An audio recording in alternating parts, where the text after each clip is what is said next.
Stop. Look closely at the Great Pyramid standing in the desert sand. What if I told you that everything you see, the massive limestone blocks, the triangular shape, is just a camouflage? What if the real structure isn't the monument pointing at the sky, but a secret underground city buried miles beneath the bedrock? For 200 years, the history books told us it was a tomb for a pharaoh. They lied. They told us the Sphinx was just a stone statue. They lied.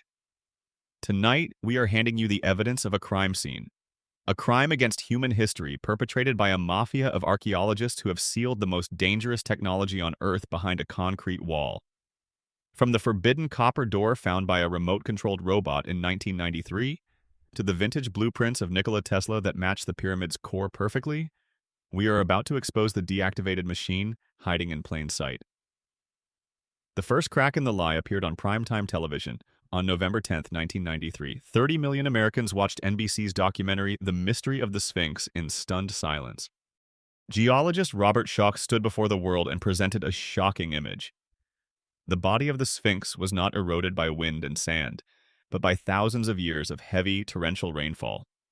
This scientific proof meant the Sphinx existed when Egypt was a lush rainforest, over 10,500 years ago, long before any pharaoh was born. The gatekeepers of history panicked. If the Egyptians didn't build the Sphinx, then who did? But the age of the Sphinx was just the distraction. The real terror lay underground. A seismic radar survey conducted that same year revealed a massive, rectangular anomaly directly beneath the Sphinx's paws. The radar screen showed a hollow, symmetrical chamber, clearly man-made, sitting in the bedrock like a vault. The ancients called it Rostu, the gateway. The modern prophet Edgar Cayce called it the Hall of Records. And the Egyptian authorities? They marked the map as restricted.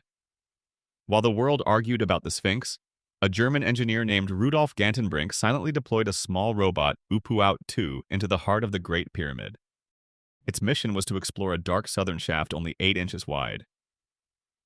The robot crawled 200 feet into the suffocating darkness, its camera beaming back images of a tunnel no human had seen for 4 millennia. And then the robot hit a wall. Not a pile of rubble, but a polished limestone door. And on that door, staring back at the camera, were 2 corroded copper handles. A door with copper handles inside a sealed pyramid shaft. This was mechanical. This was functional. But just as the robot prepared to look further, the feed was cut. Dr. Zahi Hawass, the self-proclaimed king of Egyptian antiquities, immediately declared the finding a hoax. He banned Gantenbrink. He expelled the research team. He built a physical wall around the site. Ask yourself, why do you build a wall around a hoax? You don't. You build a wall to keep people away from the truth.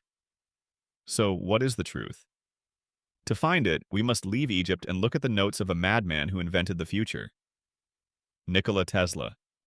In 1905, Tesla filed a patent for a world wireless system. His design for the Wardenclyffe Tower was a machine meant to harvest the Earth's natural energy and beam it wirelessly around the globe. When you overlay Tesla's blueprints on the cross-section of the Great Pyramid, they are a perfect match. The Great Pyramid is built on top of ancient aquifers. The rushing water of the Nile once flowed beneath it, creating a rhythmic vibration. The pyramid's core is millions of tons of granite, a stone filled with quartz crystal. Quartz is piezoelectric. It turns vibration into electricity. The pyramid wasn't a tomb. It was a massive geothermal power plant. The white limestone casing was the insulator. The granite core was the capacitor. And the missing gold capstone was the antenna, shooting a beam of pure wireless energy into the ionosphere to power a global civilization. This explains the impossible. It explains why we find liquid mercury, a modern superconductor, flowing in tunnels under the pyramids of Mexico. It explains the massive underground megaliths in Bosnia. It was a global grid, a legacy of free energy that was destroyed, buried, and forgotten. But who built it? Who had this technology 12,000 years ago? The answer is etched in the clay tablets of Sumeria. They speak of the Anunnaki, those who from heaven to earth came. They describe their command center not as a temple, but as an underground complex guarded by a lion-faced monument. The Sphinx isn't a statue, it's the guardian of the control room. The Hall of Records isn't a library of books. It is the backup drive for the technology that can save or destroy our world. The authorities know it's there. The concrete walls are up. The permits are denied. But they cannot stop the awakening. The Earth is vibrating again. The evidence is leaking out. The machine is silent, but it is not dead. Thank you for watching The Obscured Past. We are fighting an algorithm that wants to hide this video. If you believe the truth deserves to be free, destroy the subscribe button and turn on notifications. It is the only way we can continue this investigation. Now, tell me in the comments, do you think the Hall of Records is a library of human history, or is it a vault of alien technology that we are not ready to handle? I will be reading your theories. Until next time, question everything.